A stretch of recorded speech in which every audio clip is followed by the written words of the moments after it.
My name is Thomas Aloysius John Burr. I was born in Marion, Indiana, right in the front room of the 908 South McClure Street house. My mommy was in bed right beside me. I remember it very well, even though I was only 4 hours old. I was the youngest one night, so we were all home. We'd gather around the piano and we'd be singing songs all the time, every night. Well, first of all, she'd gather us all up to say the rosary after we had supper. And then we would go into the front living room and stand around the piano and sing 4 parts. My thoughts about God got stronger and stronger to the point where I would always say my night prayers on my knees every night before I went to bed. I mean, that was a must. Stronger and stronger, I got to get talking to him before I go to bed. And then I read the book by Thomas Merton, The 7-Story Mountain. He was a monk. I was so impressed with that, his writing, that my relationship with God got very, very strong. And I'd say prayers and cry, and I go, what am I doing? I'm a boy, I'm crying. What's going on here? But couldn't help it. My name is Barbara Ann Barkhurst Burr. My family always called me Babs. My mother said she called me Barbara because she wanted to call me Babs.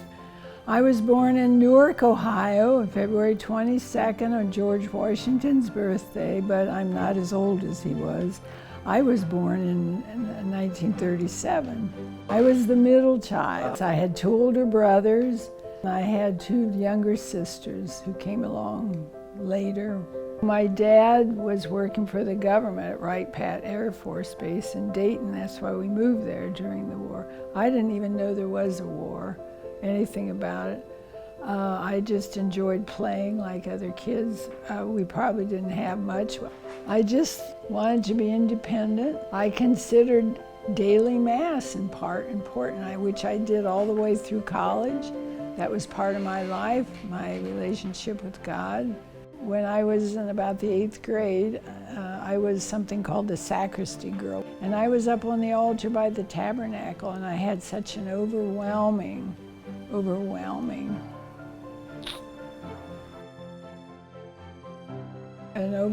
sense of his presence and love, yes. Probably if a nun had gotten hold of me right then and there, I would have become a nun.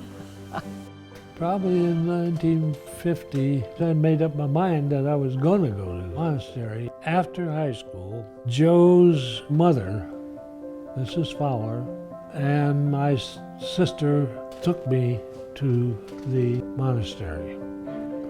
They were all shook up. My mom was very shook up about it because she'd never be able to talk to me or anything, just see me. And I was there for just a week, and I realized this ain't what I was dreaming of, and it wasn't what I was dreaming of. I didn't like boys when I was 14. If you mention anything, I had nothing to do. I was fully grown when I was in 8th grade and didn't know it. I wasn't interested in boys, and then when I was about 15, they had already discovered me, and then I discovered them, and I enjoyed going out with boys. I enjoyed necking with boys, any boy. But my mother had always taught me something that I think is the right thing all to this day. Necking is from the neck up, petting is from the neck down, and that's the rule I live by. If you don't like it, just leave. There's somebody else. I just had fun. I loved dancing. I wanted to write, but then I didn't write as a young child. I didn't write much. I knew I was going to college, so I saved every cent I earned, which was 50 cents an hour. When I went out to a hamburger joint with friends, they would order a hamburger, and I'd take the crackers and put mustard on them, drink water. I wouldn't spend a nickel. I was saving for college. So that was an intense desire I had. And I did. I went to Dayton University, the Catholic University. I majored in English with the idea of either being an editor or going into writing. So I came back home and decided then I would go to the seminary and be a priest. So I just stayed at St. Joe's for 3 years instead of 2. Then went off for 1 year of silence. After that, go to the major seminary in Ohio I was there for a year. And that's when I decided I was done. And I loved the seminary. I just decided I wasn't good enough to be a priest, to do a job like that. I don't know. But I'm certainly not sorry that I did change my mind, because I met Sweetie. When I was in high school, one of my friends from Newark moved to White Bear Lake, Minnesota. So as a sophomore in high school, I was able to take a bus out there in Minnesota, and I met a boy there, and so we were an item, and we were crazy about each other. It was summer romance, and we continued, and then he went off to Dartmouth. So he was an item, but when he wasn't around, I could date anybody else. We weren't engaged or anything. I was going to Dayton University. I had a good life there. I was in the dance drill team, the Flyerettes. I was a co-editor of the newspaper. I interviewed people like Danny Kaye and Jack Dempsey. When I shook hands with him, my hand disappeared in his hand. He had such huge hands.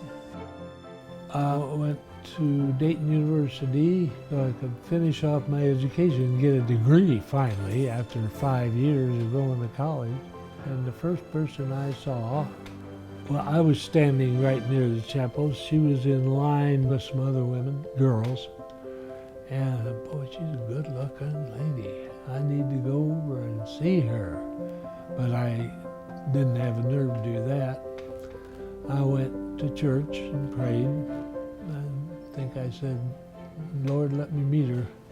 And sure enough, in one of the classes I'd go to, I'd always be late, and I'd sit in the back row, and she'd always be later, and she had to sit in the same back row, so it was me, usually some other guy, and then her. Well, I traded seats with that guy, and so we sat next to each other every class. A friend in Dayton University said there was a guy named Tom Burr that wants to get fixed up with you. I don't know him. Well, you should. He's in your history class. So when I went, I thought about it one time, and I looked around. I didn't see anybody that I didn't know except a couple guys. And there was one sitting by me every single day. He sat on my right. He always wore this green jacket. He'll swear it's blue. This green corduroy jacket every single day. And I didn't know his name because I never got in on time for a roll call. And so I got to know her more and more, and I finally asked her for a date. So then when we went out, there he was, and he had a blue suit on. He looked so good in blue, and a shirt and a tie, and wow, is he good looking. And our very first date was